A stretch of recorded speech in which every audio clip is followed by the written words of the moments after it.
बनाकर, और उसी समय कह रहा है कि वहां पर उसने एक बपतिस्मा लिया, और बपतिस्मा लेने के बाद उसने उस बात को उसको दर्शाया कि एक अच्छा चेले के अंदर गुण क्या होते हैं, उससे एक शिक्षा मतलब कि एक दिखाया, उसने बताया, और लोगों ने कह रहा है कि जब यीशु मसीह के पास आए और उससे एक अच्छा शिक्षा लिया, तो अच्छा चेला कौन है, अच्छे चेले के गुण क्या है, परमेश्वर की सामर्थ किस व्यक्ति के ऊपर उतरती है। कह रहा है कि जो कह रहा है कि एक अच्छा चेला बनना चाहता है, अगर आज आप एक अच्छा चेला बनेंगे, मतलब कि आप बिजनेसमैन है, आप डॉक्टर हैं, इंजीनियर हैं, पास्टर हैं, प्रॉफिट है, या आप कुछ भी हैं, लेकिन परमेश्वर पहले आपको एक अच्छे चेले की नजर से देखना चाहता है, एक अच्छे स्टूडेंट की नजर से देखना चाहता है। वो इसलिए बोलता है कि है मेरा दास, है मेरे स्टूडेंट, है मेरे चेले, आज मैं तुझे तुम हर बातों में विश्वासी हो गया रहा। तो इसलिए परमेश्वर बता रहा है, इस बात को आप लिख सकते हैं कि मैं आपको दिखा रहा हूं कि एक अच्छे चेले के गुण क्या होते हैं। कि एक अच्छे चेले के गुण कह रहा कि अपने गुरुओं की शिक्षा पर चलने वाला होगा।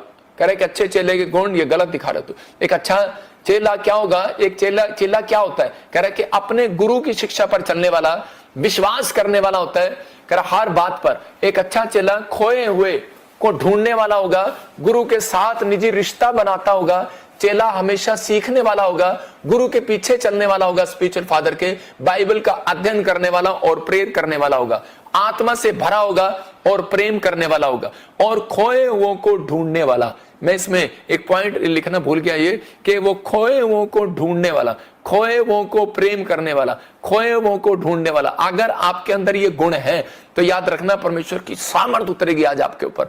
और इसी समय यीशु मसीह को मालूम था, कहता कि अगर ये शिक्षा मेरे अंदर है, तो उसी समय कहता कि परमेश्वर ने उसको वो शिक्षा देकर भेजा, अपने गुरुओं की शिक्षा पर चलने वाला, विश्वास करने वाला होगा हर बात पर। कह रहा है कि एक अच्छा चेला खोए को ढूंढने वाला होगा, गुरु के साथ निजी रिश्ता बनाने वाला, मतलब स्पिरिचुअल फादर के साथ एक निजी रिश्ता बनाने वाला। चेला हमेशा सीखने वाला होगा, मतलब कह रहा है गुरु के पीछे चलने वाला होगा, बाइबल का अध्ययन करने वाला होगा, प्रेयर करने वाला होगा, आत्मा से भरा होगा, प्रेम करने वाला होगा। अगर आत्मा से भरे हुए लोग हैं तो चेले के अंदर ये गुण है, गुण। और इसी समय कह रहा है कि इसके अंदर एक और बता रहा हूं कि चेलों के गुण, कह रहा है कि समर्पण करने वाला होगा, फिर कह रहा है प्रभु की इच्छा जानने वाला होगा, पाप से दूर रहने वाला, आज्ञा मानने वाला होगा। अच्छा चेला जो फल लाने वाला होगा, लोगों को प्रभु में लाने वाला होगा। अगर आपके अंदर ये गुण मिले तो परमेश्वर का आत्मा कह रहा है, कहता है कि जहां, कहता है कि मैं वो सामर्थ आज तेरे ऊपर रिलीज करता हूं यीशु मसीह के नाम में। यीशु मसीह गया, अंधे देखने लगे, लंगड़े चलने लगे, मुर्दा जी उठने लगे, परमेश्वर की सामर्थ उस व्यक्ति के ऊपर आई। मैं कह रहा हूं उन लोगों के जीवन में जब तक काम नहीं होगा, यीशु जानते थे अगर बड़ी सामर्थ लेनी है तो मुझे पहले चेला बनना होगा। आज बहुत सारे लोग पहले बाप बनते हैं, सीधा आते हैं, हाँ पास्टर बनाओगे मुझे, हाँ इसी समय मुझे एक अच्छा नौकरी दिलाओगे, अगर मुझे नौकरी मिलेगी मुझे घर मिलेगा, अगर मुझे बिजनेस मिलेगा, पीआर मिलेगी, मुझे जीवन मिलेगा, मैं चंगा हो जाऊंगा तो मैं आपके चर्च में आऊंगा। परमेश्वर कहता है नहीं मिलेगा आपको, समझ रहे हैं कि नहीं। तो पहले परमेश्वर आपको ये देखना चाहता है, आप समर्पण करने वाले हैं, प्रभु की इच्छा पर चलने वाले हैं, पाप से दूर रहने वाले हैं, आप अच्छा चेले। अगर आप अच्छे चेले हैं, आपने जीवन दे दिया, सबसे पहले यीशु मसीह ने यही काम किया, उसने कहा उस आज्ञा को पूरा होने दे, मुझे बपतिस्मा लेने दे।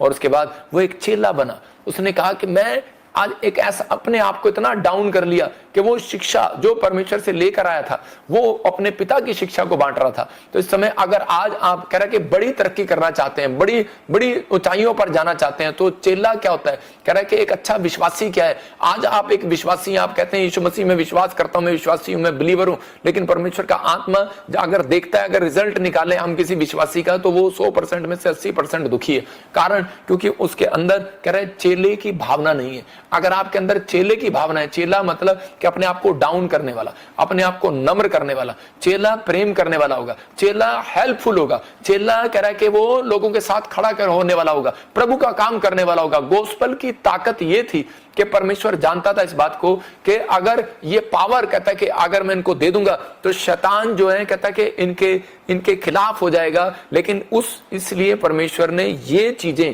एक गुण, कहता है एक विश्वासी को परमेश्वर से बड़ी ताकत लेने के लिए, बड़ी पावर लेने के लिए ये गुण होने जरूरी है। नहीं तो आप कह रहे, बाइबल के अंदर पौलुस का भी एक चेला था, और इसी समय जब वो गया एक जगह पर और उसी समय पतरस का भी एक चेला था, लेकिन जब वो गया एक जगह पर सुसमाचार सुनाने तो उसकी पिटाई हुआ, मतलब दुष्ट आत्मा उसके पीछे पड़ गई। इसका मतलब कि बहुत सारे लोग जो है कि आज बड़ी जल्दबाजी में सुसमाचार सुनाने के लिए खड़े हो जाते हैं, प्रार्थना करने लगते हैं, लेकिन उनकी पत्नियों को दुष्ट आत्मा पकड़ लेती है, उनके बच्चों को दुष्ट आत्मा पकड़ लेती है। मैंने बहुत सारे ऐसे पास्टर देखे हैं जिनकी पत्नियों को दुष्ट आत्मा ने पकड़ा हुआ है। मैं फिर कह रहा हूं लोगों को कि ये पॉइंट मैंने जो आपको दिए, कहते हैं अगर आपके अंदर ये गुण है तो मैं कह रहा हूं कोई माई का लाल आपको पकड़ नहीं सकता, कोई शैतान आपको पकड़ नहीं सकता, कोई बीमारी आपको नहीं पकड़ सकती।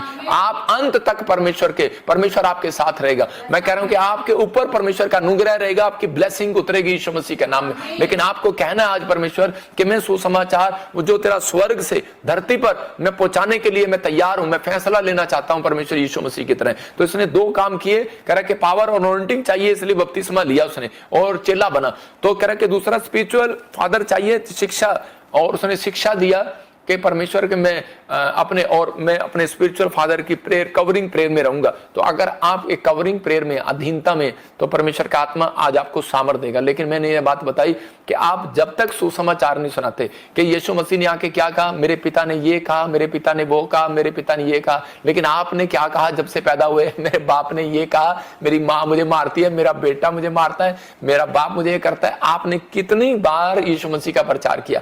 मैं कह रहा हूं कि अगर कोई यीशु मसीह का सुसमाचार अगर आप लेकर जाते हैं, सुसमाचार अगर आपको नहीं सुनाना आता, आप गवाहियां दें, आप जाएं, लोगों को शेयर करें, आप हमारा लिंक, आप वीडियो शेयर करें। जब आप शेयर करते हैं तो परमेश्वर काम करता है। मत्ती के 28 और 18 और 20 में लिखा कि यीशु मसीह ने, मत्ती के चैप्टर में 18, 28 के 20 में देखो क्या लिखा। हाँ पढ़ेंगे कोई।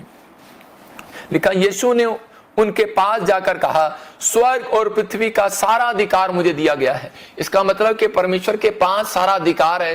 यीशु मसीह ने कहा कि बस तुम एक काम करो कि तुम लोगों को यह बताओ, बस पाप ना करो। तुम अगर कोई पापी है और उससे पाप नहीं छूट रहा, उसको बताओ यीशु मसीह से प्रेयर कर, यीशु मसीह तेरे पाप को छुड़ा सकता है, तेरे नशे को छुड़ा सकता है, तुझे बीमारियों से आजाद कर सकता है, क्योंकि वो तेरे लिए क्रूस पर मारा गया, तीसरे दिन मुर्दों में से जी उठा। तो उसी समय यहां पर बता रहा था, कह रहा है कि यीशु ने उसके पास आकर कहा, स्वर्ग और पृथ्वी का अधिकार मुझे दिया गया। मुझे कहता कि बोल तुझे क्या चाहिए? कहता मैं दे सकता हूं। अंधे को आंख चाहिए, दे सकता हूं। उस समय में मैं कह रहा हूं गवर्नमेंट जॉब नहीं होती होगी, नहीं तो गवर्नमेंट जॉब भी मांग लेते लोग। यीशु मसीह दे सकता है। मैं कह रहा हूं आज क्या चाहते हैं आप? हेलीकॉप्टर चाहते हैं? उस समय में हेलीकॉप्टर नहीं था, यीशु मसीह दे सकता है। मैं कह रहा हूं लेकिन यीशु मसीह ने कहा स्वर्ग और पृथ्वी का सारा अधिकार मेरे पास है। आप क्या चाहते हो? आप भाग रहे हो पैसे के लिए, आप भाग रहे हो गाड़ी के लिए, आप भाग रहे हो शरीर के लिए, आप भाग रहे हो। लेकिन पवित्र आत्मा कहता है कि जो व्यक्ति कहता है मेरे सुसमाचार को फैलाता है, कह रहा है कि एक व्यक्ति को चेला बनाता है, एक व्यक्ति को सुसमाचार सुनाता है, पिता पुत्र पवित्र आत्मा के नाम से बपतिस्मा देता है, कहता है कि उसको लाइफ में कभी दुख नहीं होगा, लाइफ में समस्या नहीं आएगी, लाइफ में कहता है कि परमेश्वर उसके साथ रहेगा। यहां पर लिखा, मैं इसी के 20 को पढ़ रहा हूं, इस लास्ट में तो लिखा, देखो मैं जगत के अंत तक सदा तुम्हारे साथ रहूंगा। बोला हालेलुया। कह रहा है कि मैं जगत के एंड तक रहूंगा। और आपको न्यूज चैनल में लिखा आ रहा है कि कई न्यूज चैनल ने भी बोलना शुरू कर दिया है, अब न्यूज चैनल ने बताना शुरू कर दिया कि बाइबल की घटनाएं सच्ची हो रही हैं, बाइबल की बातें सच्ची हो रही हैं, यीशु मसीह बड़ी जल्दी आने वाला है। और उसी समय न्यूज चैनल ने, बहुत सारे न्यूज चैनल ने हमारा मजाक उड़ाना शुरू कर दिया कि तो मुर्दे जिंदा करते हैं। मैं कह रहा हूं कि मत्ती की किताब में एक जगह 8वें अध्याय में क्लियर लिखा कि मैं एक जगह पढ़ रहा था कि परमेश्वर के आत्मा ने उनको कहा, कहता कि मैंने तुम्हें वो पावर दी है। पावर कौन सी पावर? कि मैं